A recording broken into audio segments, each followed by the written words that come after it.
یک جشن مولود چه مقدار نزد پروردگار چه مقدار فضیلت داره و چه مقدار امروز نفرهایی که بر ضد این چه مقدار صحبت ها میکنن، سخن ها میگن، از همه جا بدانند که خود یک جشن مولود چه مقدار معجزه ها داره، چه مقدار معجزه ها داره.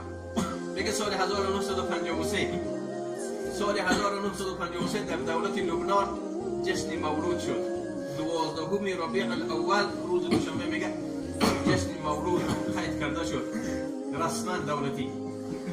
تمام مردم مسلمان دولت لبنان برای لیوان میگه تمام مردم مسلمان خرسندی و خوشحالی در کوچه ها میکردن، بعضنها آراسته کرده بودن.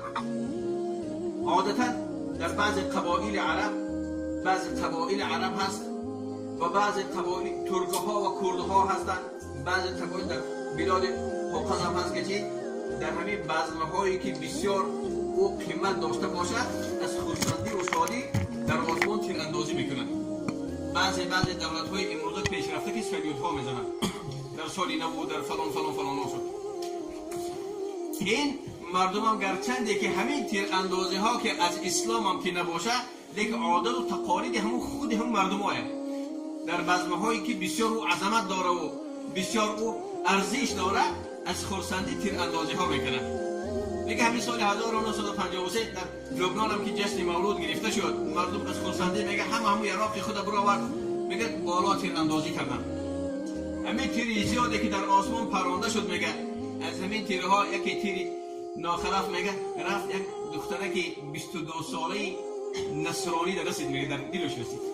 دختره که 22 ساله نصرانی در قلبش رسید. دخترک با مجرد تیر رسیدن میگه من تیدو بیهوش شد، میگه رو دوال میگه به بیمارخانه بردن.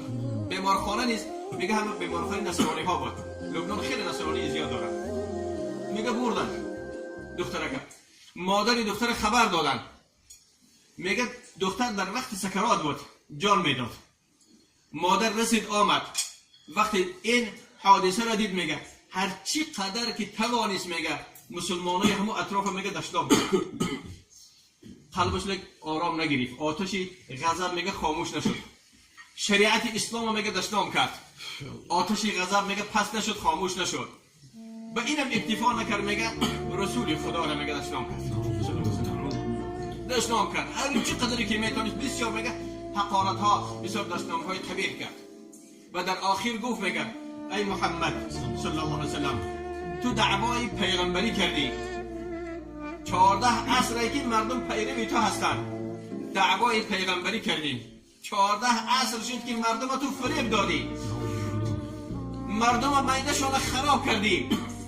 بین امروز پیروان تو امروز جشن مولود تو را قید میکنن، مولود تو را جشن میگیرن و مولود تو را قید میکنن، خرسندی و خوشحالی دارن.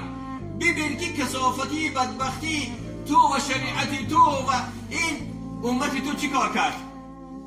دختری مرا قربان کرد، فرزند یگانه ای منه، دختره که 22 ساله ای مرا قربان کرد. ای محمد گفت میگه با آواز بلند، صدا داد میگه با آواز بلند، اگر تو واقعا که اگر پیغمبری بر حق خدا باشی، دختری مرا زنده کن، معجزت بر من نشان ده، دختری مرا زنده کن. میگه همه اشک میریخت. تمام مسلمان ها که گرد بیمارخانه جمع آمده بودن، هر کدامش آماده بود که چه مقدار مبلغی که باشه صرف کنه و مهم دختر زنده مانه. هر کدام نفر مسلمان میگه خود سرزنش میکرد، شاید که همین تیری تو بود، کاری ناجا کردی تو. ببین که به سبب تو چه مقدار دشنام بر شریعت اسلام شد، چه مقدار دشنام و حقارت ها بر رسول خدا صلی الله علیه و سلم. تو چی فایده گرفتی؟ هر کدامش میگه خود سرزنش میکرد. سردختورم میگه در همون جا بود، میگه مدیری همون بیمارخانه میگه اشکی خود جمع کرده نمیتونید، قلبش میسوخونم. حال مادر میدید، میگه دید علاج نیست دیگر. مادر اشاره کرد که دیگر این دشنام های تو حقارت دیگر فایده نداره، بیا که با دختر خداحافظی کنه که دیگر تمام. اشاره کرد. میگه مادر میگه وقتی پشت تلویزیون مادر گفت ای چیزی میخوام نفس های آخری دختر من با گوشم نمود. وقت جان سپردن در بیخ گوشش خداحافظی ما بکنم، مرا اجازت داخل شم نزد دخترم برم.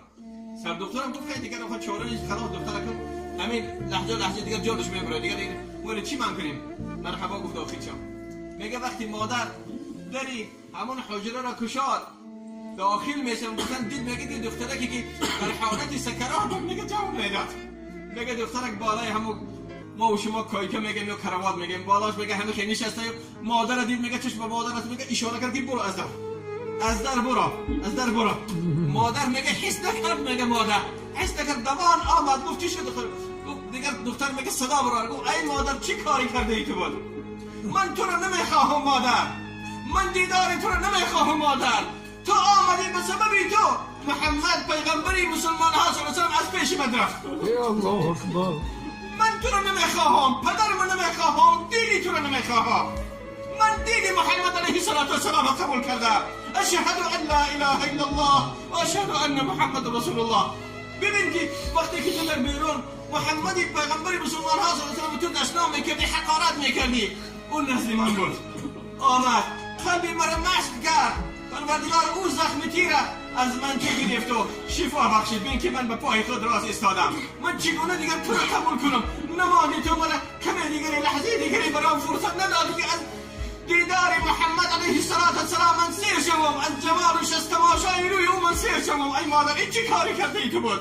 من از تو و دینی تو بیزارم مادر میگه وقتی این معجزه را دید به چشمی خود دختر جان منم از دین خود گشتم دینی تو رو دین محمد قبول کردم اشهد ان لا اله الا الله اشهد ان لا اله الا الله و اشهد ان محمد رسول الله بگه ایمان سر دکتر که میگه مدیر بیمارخانه که پشت در ایستاده بود میگه در حیرت که چی گفت چی دلخر جان داده باشه میگه بره وقتی که کشور میادی مادر و دختر میگه انگوشه های بابا به سوی آسمان برداشته و میگه اعلان شهادت میکنن اشهد ان لا اله الا الله و اشهد ان محمد رسول الله میگه سر دخترم دیگه همه چی رو ترک کرد اونا میگه در بری نای صدام ایمانی خود اعلان کرد اشهد ان لا اله الا الله تا جایی که وقتی مدیر این بیمارخانه که میگه ایمانی خود که اعلان کرد تمامی کارگرا میگه تمامی دکترها و هر کسی که نبود میگه تا فراشا همه آمدن میگه ایمان آمدن و مسلمان شدن